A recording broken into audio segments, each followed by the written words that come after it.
Hello, my name is Robert Brem, and this talk is another in a series of presentations on social philosophy and inquiry to aid us in our journey of discovery in studying the human condition in the 21st century modern world system. Today, I want to discuss the notion of what is the good. As persons in society, we are always at some level seeking to create a good life. Depending on what we're doing, we seek to live a happy or a good life at many levels of our day-to-day experiences. We want a good experience. In the world, classically, we are interested in seeking to create a good society. In fact, Aristotle argues that philosophy is the search for the good life.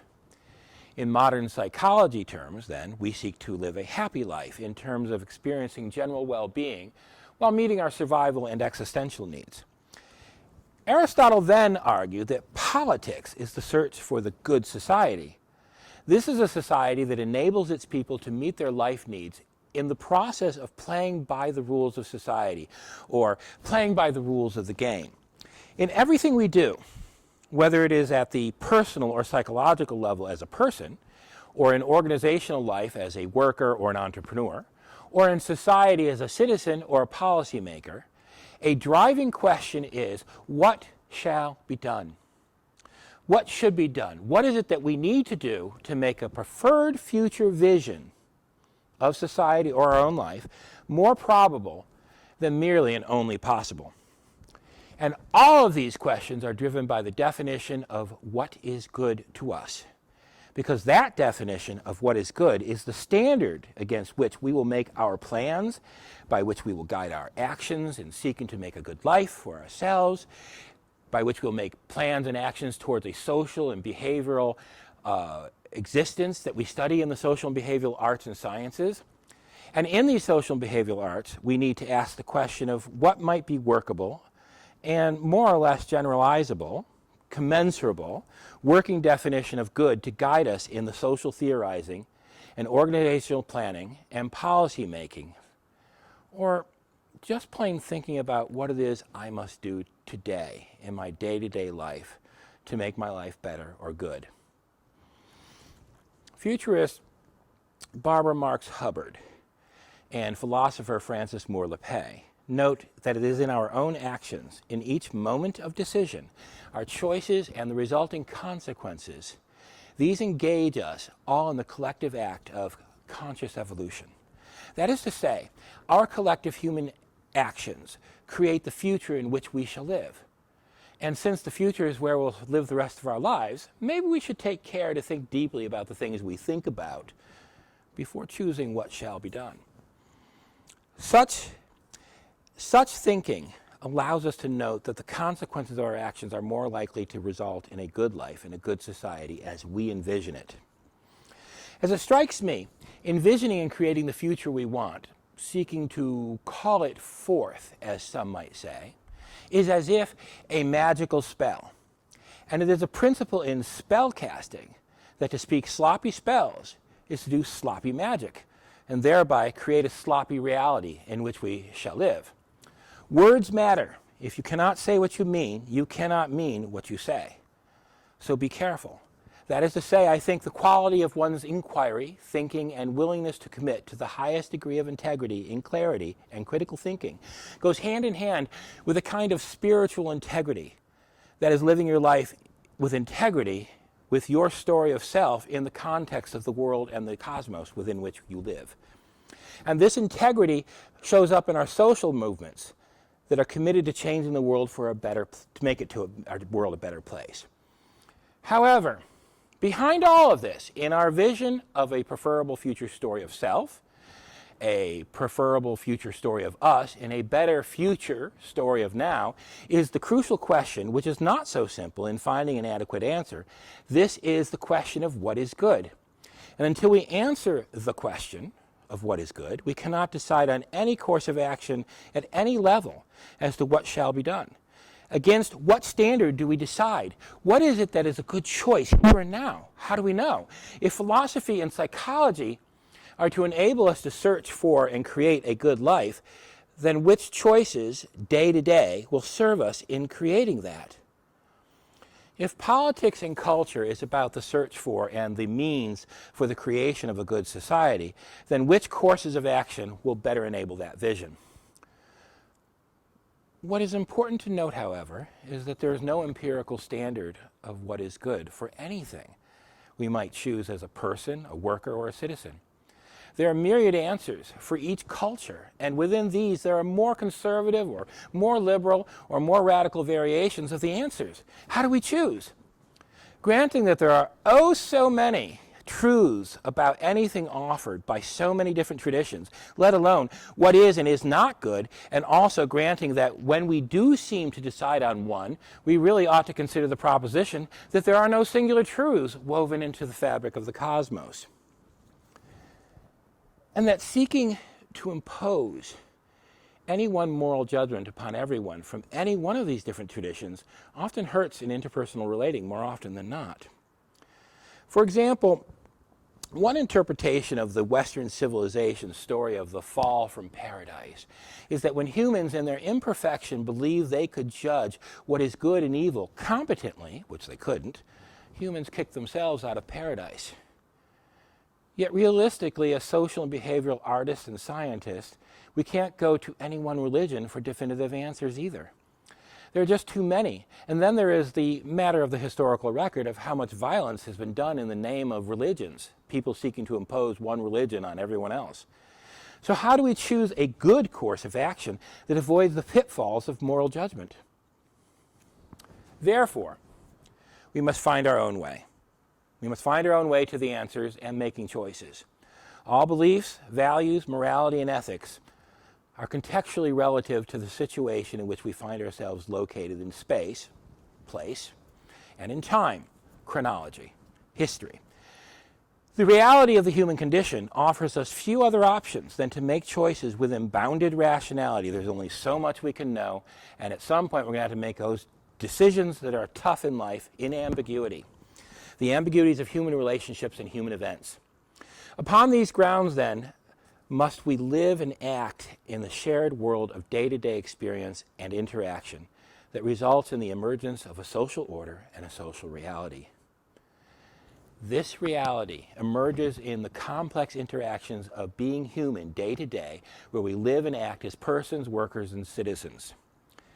In this world, people frame their answers to challenges or problems in living, and they make their choices in their day-to-day lives out in the real conversational and interactional world of social reality.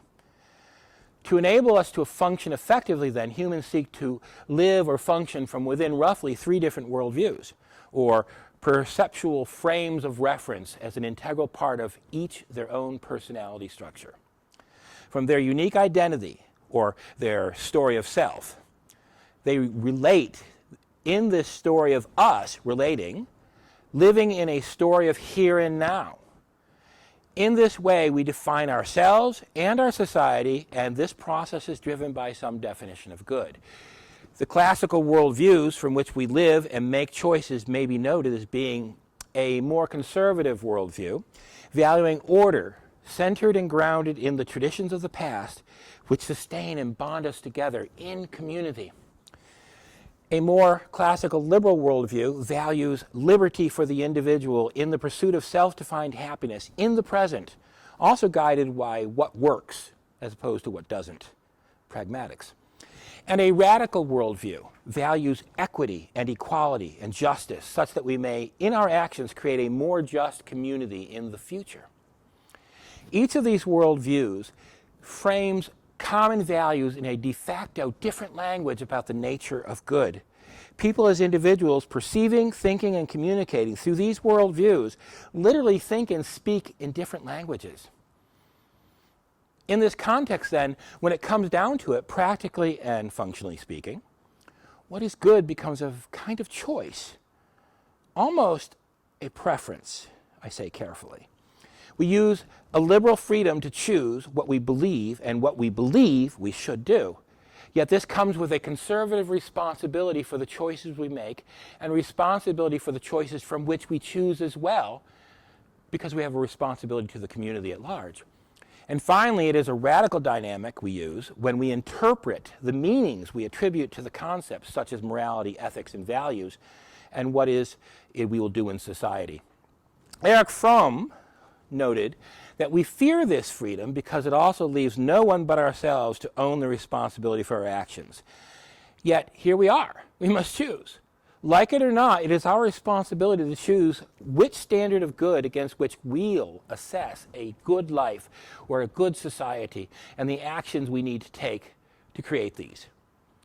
Then, it is the consequences of our choices and actions which we look at when saying, this is good. So I know then any attempt to propose a standard here is just as potentially a folly as suggesting one religion's answers. However, I want to try it anyways, because that's what we need to do in the social and behavioral sciences and arts, is find a way towards living a good life to create a good society. I am suggesting there is one path that draws upon the one universal ethos of behaving towards others and taking actions which impact upon others, following the guidance of what is it we would want them to do when their actions impact upon our lives. That is actually the universal philosophical ethical principle. Then I propose to draw upon some ideas from Aldo Leopold in environmental philosophy and his concept of the land ethic, and M. Scott Peck and Carl Rogers from the field of psychotherapy, and seek to answer this question: how do we determine what is good in terms of moral and ethical behavior? We can explore this question in a series of propositions, then, that of necessity must begin with the observation that all things remaining equal in nature, life seeks to be healthy and to remain alive. Life seeks life. This is to say, we can propose it is preferable to exist and be alive than to not exist and to not be alive. Of course, if one does not accept this proposition, all else that we discuss is probably irrelevant. However, if we do accept this proposition, then it next follows that psychologically and biologically speaking, it is preferable to have a healthy life than to have an unhealthy life. Again, life seeks life. Again, if one does not accept this second proposition, all else in this discussion is probably irrelevant as well. So, assuming we do accept these propositions then, from these we are able to construct a series of further propositions leading to a conclusion as to how we may arrive at moral decisions using disciplined informed inquiry. Without regard to mysticism, dogma, or mere opinion, here's how this argument might proceed. What may be defined as good, is that which enhances the prospect for humans to live in a healthy fashion, biologically and psychologically.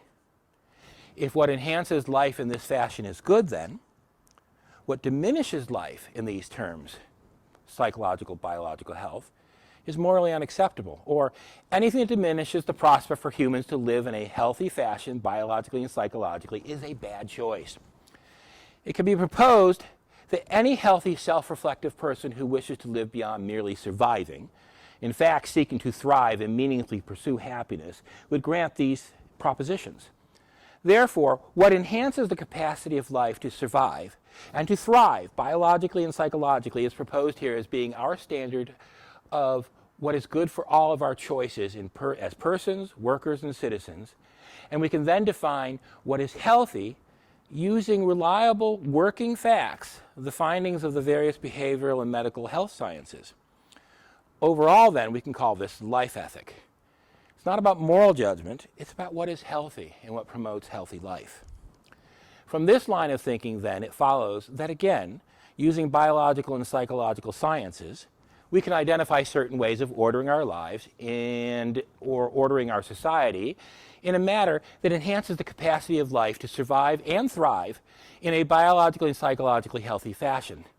That these are differentiated from those ways of social orders that diminish life or diminish the enhancement of life prospects to lesser degrees. Further, we can then reliably say that any social order modality would be optimal or good and the best social order in the context of this healthy life-enhancing perspective. I am willing to propose further then, in terms of politics and public policy, that can also be proposed that there is evidence that democratic values-driven social order is one in which our interactions with one another are defined by the boundaries of democratic values, and that such a way of being enhances life prospects to a higher degree of effectiveness, more often than not, over time, than other ways of ordering society. That is to say, a democratic social order is a good society, and such a good society is best at enabling each of its citizens as persons to more fully pursue happiness or a good life within its boundaries. And of course, it is also proposed then that any social order that is not democratic is not an optimal social order in that it diminishes the life prospect of the people as a whole within its system. On this basis, then, it is possible to determine the morality of a given course of action. As is said in debate terms, quod erat demonstrandum, which is Latin for that which was to be demonstrated, I have offered this as a logical argument towards a conclusion of the life ethic as our standard of good. So there it is, one proposal for a way to guide our decision-making in creating the kind of future in which we actually would want to live, rather than merely settling for a future in which we will live whether we like it or not. That is to say, as always, our challenge in psychology as persons seeking to create a good or happy life, or in public policy as workers and citizens seeking to create a good society, is to seek to engage in actions which over time render our preferred future story of self in a preferred future story of us a more probable future state of affairs than merely a possible future. We live and act in a space-time sphere of social action where it is always here and now, and it is in myriad moments of decision that we create the reality which will be our lives as persons, workers, and citizens. And we really should be careful, be full of care, in choosing our path and our actions, because after all, it is in the future where we will spend the rest of our lives. So until next time, my name is Robert Brem. Good day, and good luck.